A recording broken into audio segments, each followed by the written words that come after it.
સર્વત્ર જે કાંઈ પણ તમે જુઓ છો, તમારી નજર સામે જે કાંઈ પણ દેખાય છે એ ભગવાનનું, પરમાત્માનું. જેવી રીતે આ આપણું શરીર સ્થૂલ છે, એવી રીતે ભગવાનનું આ શરીર સ્થૂલ છે. ને ભગવાનના સ્થૂલ શરીરની અંદર આ આપણા શરીરો છે. અરે અમારી શ્રુતિઓ કાયમને માટે એ કહે છે, એ પરમાત્મા તત્વની અંદર આ પૃથ્વી જેવા તો અસંખ્ય બ્રહ્માંડો એક પરમાણુની માફક ઘૂમ્યા કરે છે. જો આ બ્રહ્માંડ છે, એ બ્રહ્માંડ અને અસંખ્ય બ્રહ્માંડો પરમાણુના જેવા છે, તો અમારી શું સ્થિતિ છે? અને થોડું શરીરમાં લોટકું લોહી થાય ને આમ થાય, અરે અહંકાર શેનો કરે છે? તો હું કરતો હાલે, હું કરું એ જ અજ્ઞાનતા સકટનો ભાર જેન સ્વાન તાણે. આ સૃષ્ટિ મંડાણ છે તેની પરે, આ તો યોગ યોગેશ્વરી કોઈક જાણે. અરે ગાડા હેઠ કૂતરું વયું જાતું હોય અને પછી કે હું ખેંચી જાઉં છે, એને ખબર નથી કે આગળ બળદ ખેંચતો જાય છે. આ સૃષ્ટિની જેણે રચના કરી છે, જેણે મંડાણ કર્યું છે, એ ચલાવી રહ્યો છે.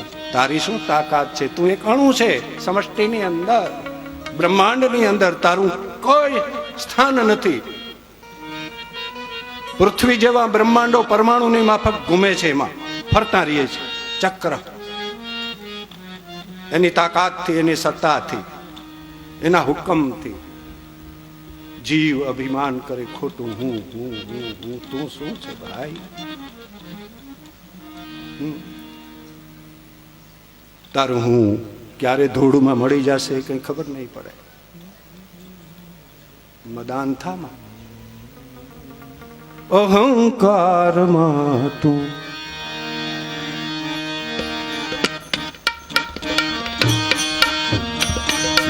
અંધલો એ નથા જે છટકું છે દાડા.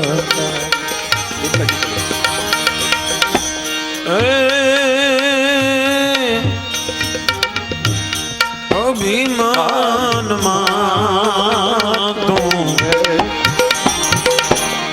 આંધળો મથાઈ ચટકું રહેશે દાડા.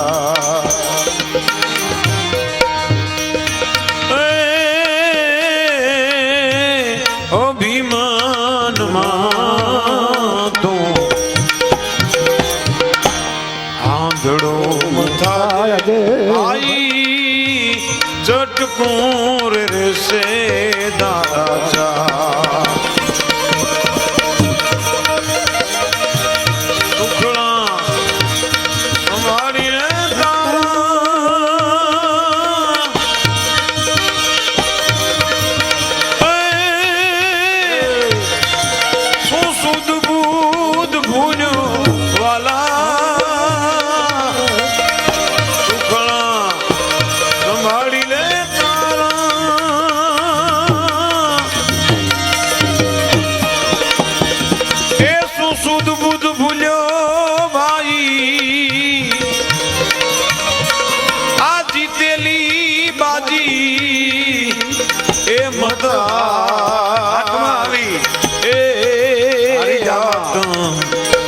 ભગવાનને પામવાનું ઉત્તમ અવસર મળે.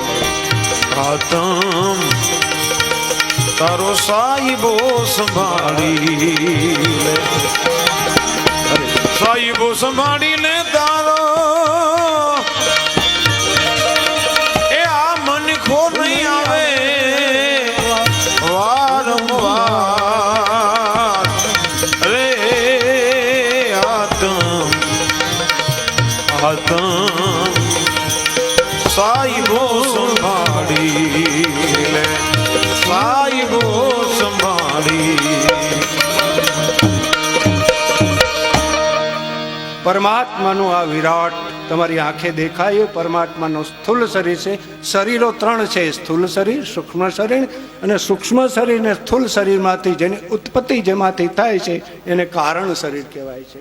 જેવી રીતે આપણા ત્રણ શરીર છે, સ્થૂલ, સૂક્ષ્મ અને કારણ, એવી રીતે ઈશ્વરના પણ ત્રણ શરીરો છે. આ તમારી સામે દેખાય એ ઈશ્વરનું સ્થૂલ શરીર છે, એને સમષ્ટિ કહેવાય. એ સમષ્ટિનો તમે એક અંશ છો, તમે વ્યષ્ટિ કહેવાઓ, બિંદુ. આપણે ઈશ્વરમાં છીએ, ઈશ્વર બહાર આપણી સ્થિતિ નથી, ભગવાનમાં છીએ. ભગવાન માં છે, ભગવાન ના છે. સમજો, ભગવાન માં છે, ભગવાન ના છે, બીજાને નથી. એટલા માટે સુખદેવજી મહારાજ રાજા પરીક્ષિતને આ વિરાટની ધારણા આપે છે, વિરાટનું સ્વરૂપ સમજાવીને વિરાટની ધારણા આપે છે. રાજા, આ કેવું છે જે વિરાટ છે તે તમારી આંખે દેખાય તે? આપણી દ્રષ્ટિ એટલી હોય, આપણી નીચે જે યોનિ છે એને આપણે જોઈ શકીએ, પશુ પક્ષી ઇત્યાદિની. આપણી ઉપર જે કંઈ પણ જે ઝીણી ઝીણી બાબતો, સૂક્ષ્મ લોકો, એ સૂક્ષ્મ લોકોનું દર્શન અમને ન થાય. એને માટે સાધના કરવી પડે. તો એની ધારણા આપે છે. સુંદર રામચરિત્ર માનસની અંદર પણ જ્યારે રાવણ માન્યો નહીં ને, મંદોદરી બહુ પ્રાર્થના રાવણને કરી, તમે રામની સાથેનું નાથ વેર છોડો. તમે જેની સાથે વેર બાંધ્યું છે એ સમષ્ટિના ઈશ્વર છે. મંદોદરી રામચરિત્ર માનસની અંદર સમજાવે છે, અને વિરાટનું એક સ્વરૂપ આપ્યું છે એની ચોપાઈઓની અંદર. શું કીધું એનું?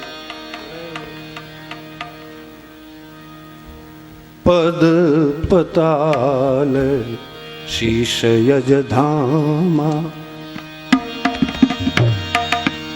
પદ પતાલ શીશ યજધામા, અપરલોક અંગ અંગ વિશ્રામા, અપરલોક અંગ અંગ વિશ્રામા, પ્રકૃતિ વિલાસ ભયંકર કાલા, લાસ ભયંકર કાલા,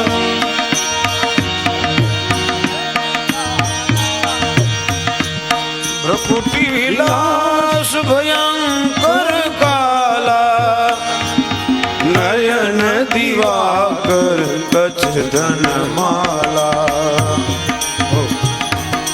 નયન દિવાકર કચ્છ ધનમાલા. મંદોદરી રાવણને કહે છે પદપતાલ, જેના પગ છે એ પાતાળ છે, શીશ અજધામા, બ્રહ્મલોક સતલોક એ એનું માથું છે. જાસુદ્રાણ અશ્વિની કુમારા, એ જાસુદ્રાણ અશ્વિની કુમારા, નિશી અરુ દિવસ નિમેષ અપારા, શ્રવણ દિશા દસ વેદ બખાની, શ્રવણ દિશા દસ વેદ બખાની, મારુત શ્વાસ નિગમ નિજ બાની, મારુત શ્વાસ નિગમ નિજ બાની.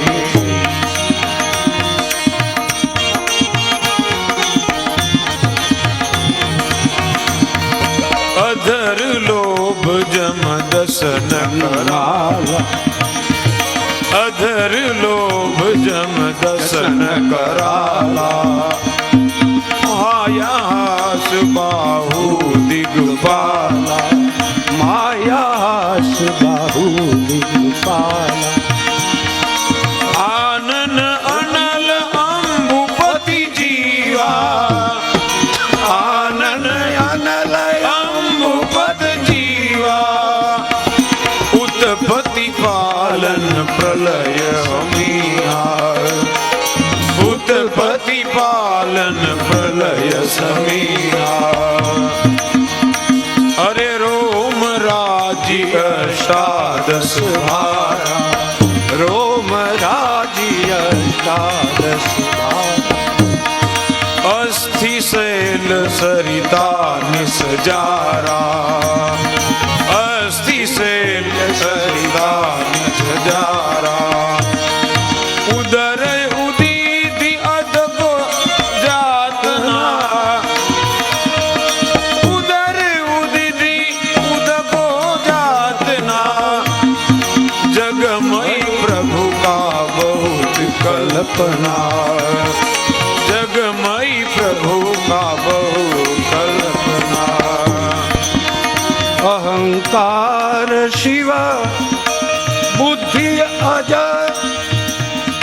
મન શશી ચિત મહાન અહંકાર શિવ બુદ્ધિ અજ મન શશી ચિત મહાન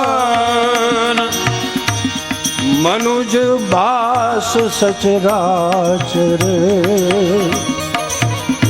રૂપ રામ ભગવાન રૂપ રામ ભગવાન રૂપ રૂપ રામ ભગવાન પરીક્ષિત રાજાને સુખદેવજી મહારાજ ધારણા આપે છે પદ પતાલ શીશ અજધામા હે રાજા આ વિરાટ પુરુષ આને કહેવાય જેના પગ છે પાતાળમાં બ્રહ્મલોક જેનું માથું છે અંગ અપરલોક અંગ અંગ વિશ્રામા બીજા જે કાંઈ પણ લોકોની હમણાં તમારી આગળ વાત કરતો હતો કે જે કાંઈ પણ લોકો છે એ બધાના અંગ અંગમાં વિશ્રામ લઈ રહ્યા છે બધા એને આશ્રય રહ્યા છે અપરલોક ભ્રકુટી વિલાસ ભયંકર કાલા ભગવાન એક જરાક ભ્રકુટી ભમા હલાવે ને ભ્રકુટી કહેવાય ભમાવને ધારે તો સાહેબ ધણી કરે વિલંબ ન કાંઈ માર ઉપાવે મેદની એક મુહૂર્ત હેકણ માં ભગવાનને ભ્રકુટી હલાવીને એને ધરતી કંપ કરે ત્યારે ભ્રકુટી હલાવે સારી સૃષ્ટિનો વિનાશ કરવો હોય તો એક ભ્રકુટી માત્રની અંદર બધું ખતમ એક ભ્રકુટી માત્રની અંદર સર્જન ધારે તો સાહેબ ધણી કરે વિલંબ ન કાંઈ માર ઉપાવે મેદની મૂર્ત હેકણ માં ભ્રકુટી વિલાસ ભયંકર કાલા નયન દિવાકર આ સૂર્ય ને ચંદ્ર એની આંખો છે તમે ક્યાંય છુપાઈને ન ભગવાનથી તમે છુપાઈને ન રહી શકો તમને એમ લાગે કે ચંદ્ર ને સૂર્ય તો જળ છે ના ના ચેતન છે અમારી શ્રુતિ ના પાડે વિજ્ઞાન એક દિવસ સિદ્ધ કરશે આ વાતને જળ નથી સૃષ્ટિમાં કઈ જળ નથી બધું ચેતન છે વિશેષ પુરુષના વર્ણનો છે નયન દિવાકર ભગવાન ચંદ્ર અને સૂર્ય રૂપી દિવસના ચંદ્રની આંખથી જુએ રાતના દિવસના સૂર્યની આંખથી જુએ રાતના ચંદ્રના આંખથી જુએ નયન દિવાકર કચ્છ ઘનમાલા મેઘ છે એ એના વાળ છે કચ્છ ઘનમાલા જાસુ ઘ્રાન અશ્વિની કુમારા અશ્વિની કુમાર જેની ઘ્રાણ નાસિકા છે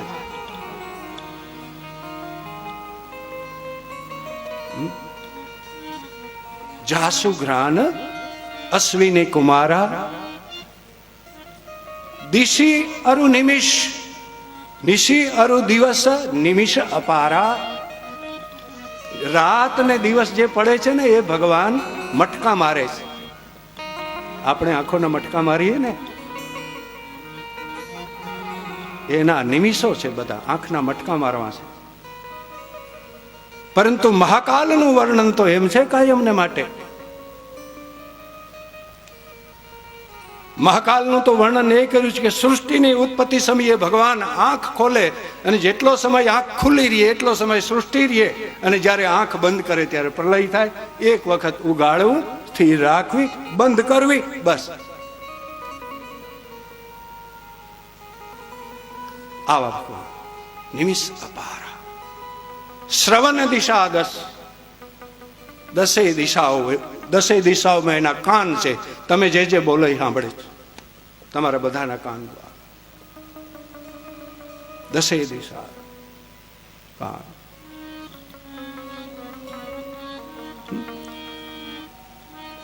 દિશા શ્રવણ દિશા દશ બેદ બખાની મારુત શ્વાસ નિગમ નિજબાની. અને આ પવનવાય છે એ એનો શ્વાસ છે. આપણે શ્વાસ લઈએ એ શ્વાસનો આપણો શ્વાસ છે. આ વધારે વાતો તમને હું ન સમજાવી શકું, કારણ કે સમજાવવાનું મર્યાદા રહે છે. એ શ્વાસ નો આપણો શ્વાસ છે, બાકી એનો શ્વાસ આ પવન વાયુ છે ને એ એનો શ્વાસ છે. અધર લોભ, લોભ છે એનો હોઠ છે. અધર લોભ. જમ દર્શન કરાલા, જમરાજ છે એ કાલ છે. દર્શન કરાલા, જમરાજ આવે એટલે બધાય હા દર્શન કરાલા. માયા હાસ, માયા એનું હસવું છે, ભગવાનનું હસવું માયા છે. બાહુ દિગપાલા, આ બધા દસેય દિશાઓના દિગપાલો એ એની ભુજાઓ છે. ભગવાનના હાથમાંથી જીવ છટકી ન શકે ક્યાંય, કોઈ જગ્યાએ નહીં. આનંદ અનલ અંબુપતિજી, હા ભગવાનનું મુખ છે અગ્નિ, એની જીભ છે વરુડ. ઉત્પત્તિ પાલન, ઉત્પત્તિ સ્થિતિ, ઉત્પત્તિ પાલન, પ્રલય સમિહા. આંખ ખોલે સ્થિતિ પ્રલય. તો એ ભગવાન નું વર્ણન સુખદેવજી મહારાજ વિરાટ પુરુષનું વર્ણન કરતે કરતે પણ એ કહે છે રોમ રાજી અષ્ટાદશ ભારા. આ 18 ભાર વનસ્પતિ છે એ આપણા શરીરમાં જેમ રૂવાડા છે તેમ 18 ભાર આ વનસ્પતિ છે એ ભગવાનના શરીરના રૂવાડા છે. રોમ રાજી અષ્ટાદશ ભારા, અસ્થિ શૈલ સરિતા નસ જારા. પર્વતો છે, અસ્થિ હાડકાં છે ભગવાનના શરીરમાં. સરિતા નસજારા, આપણા શરીરમાં જેવી રીતે નસમાં લોહી વહે છે એવી રીતે ભગવાનના શરીરમાં સરિતાઓ નદીઓ છે એ વહે છે. અહીં કીધું અહંકાર શિવ, ભગવાનનો અહંકાર છે એ શિવ છે. અહંકાર શિવ, બુદ્ધિ અજ, એની બુદ્ધિ એ બ્રહ્મા. મનસશી, ભગવાનનું મન ચંદ્રમા. ચિત મહાન નારાયણ. આ બધું એની કલ્પના. મંદોદરી રાવણને સમજાવે છે, રાવણ હઠ છોડ, આ ભગવાન રામ આવા છે. મનુજ બાસ સચરાચર, માણસનો અવતાર તને લાગે જ પરંતુ માણસ છે નહીં, એ ભગવાન છે. સચરાચર, ચરાચર રૂપ રામ ભગવાન. વિરાટ પુરુષને પરીક્ષિત રાજાને ધારણા આપે છે. અને હવે પરીક્ષિત રાજાને મૃત્યુ કેવી રીતે મરવું એ શીખવાડે છે. મારે આને માટે ઘણું ઘણું બોલવું જોઈએ પરંતુ સમયનો અભાવ છે. તો અહીં યોગ બતાવે છે, એક ભક્તિ યોગ નિધારણા બતાવીને કહે છે રાજા મૃત્યુનો સમય આવે ત્યારે માણસે ગભરાવું નહીં બિલકુલ. પહેલી વાત એ કહે છે મૃત્યુનો સમય આવે ત્યારે એને ગભરાવું ન જોઈએ. એ સમયે એને વિચાર કરી લેવો જોઈએ. પરીક્ષિત રાજાને બહુ બહુ આશ્વાસન એને આપી દીધું હતું, રાજા તું ચિંતા કરમાં. ખટવાંગ નામનો રાજા હતો. એ ખટવાંગ નામના રાજાને દેવતાઓએ એટલું બતાવી દીધું કે તારું આયુષ્ય 45 મિનિટનું છે. તારું આયુષ્ય 45 મિનિટનું છે. ખટવાંગ રાજાને ખબર પડી ગઈ તો મોત સુધારી લીધો. મહત્વની વાત છે, જીવીએ એ તો જીવતા હોય માણસ, નકામું જિંદગી જે કાંઈ પણ અનર્થમાન એમાં જિંદગી જાતી હોય, હજારો વર્ષ જીવે તો એ પાપ કરવાનો છે. અને સજ્જન માણસ એક ઘડી ચતુરની, એક ઘડી મૂર્ખની જમવાર જાય તો શું, હજારો વર્ષ જીવે તો શું ફાયદો, રોતો રોતો જીવતો હોય. ચતુર માણસ એક ઘડી જીવી જાય. ખટવાંગ રાજાએ કાયમને માટે 45 મિનિટમાં ખબર પડી ગઈ કે મારું મૃત્યુ છે, પદ્માસન લગાવી લીધું. ચારે બાજુથી વ્રતીઓને હંકેલી લીધી, ધારણા કરી યોગની, અને ધારણા કરીને પ્રાણને ઉર્ધ્વ કરી અને પરમાત્માના ધામમાં ચાલ્યો ગયો. પરીક્ષિત રાજાને સુખદેવજી મહારાજ આશ્વાસન આપે છે, રાજા તારે તો હજી 7 દિવસ છે, તારે હજી 7 દિવસ છે, તારે ક્યાં ચિંતા કરવાની જરૂર છે. સમર્થ સદગુરુ હામાં બેઠા જ મૃત્યુને સુધારવા માટે, મૃત્યુને સુધારવા માટે સમર્થ સદગુરુ હામાં બેઠા જ. એને કીધું છે, રાજા હું જ્યાં સુધી તારી પાસે બેઠો છું ત્યાં સુધી તક્ષક નહીં આવે તારી પાસે, હું તને મૃત્યુથી બચાવી લઈશ, અભયદાન અપાવીશ. એટલે તો જ્યારે ને ત્યારે સુખદેવજી મહારાજ જ્યારે ધારણાઓ અને ધ્યાનની આવી જ્યારે વાતો કરે, ક્યારેક ક્યારેક સુખદેવજી મહારાજથી આંતરમુખ થઈ જવાતો. જ્યારે ભગવાનના પરમ તત્વનું સુખદેવજી મહારાજ જ્યારે વર્ણન કરતા હોય ત્યારે એને વૃત્તિ આંતરમુખ થઈ જતી, અંતરમાં ચાલી જતી.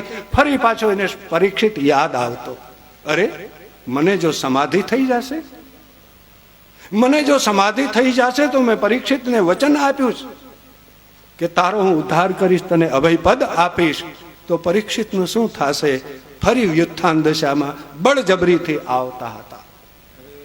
પરીક્ષિતને વાતમાં ને વાતમાં, કથામાં ને કથામાં પરીક્ષિતને સાવધાન શબ્દનો પ્રયોગ કરતા હતા. રાજા સાવધાન થઈને સાંભળજે, આડું અવડું જોવું, આ તે કોણ આમ છે, એ શ્રવણ નથી.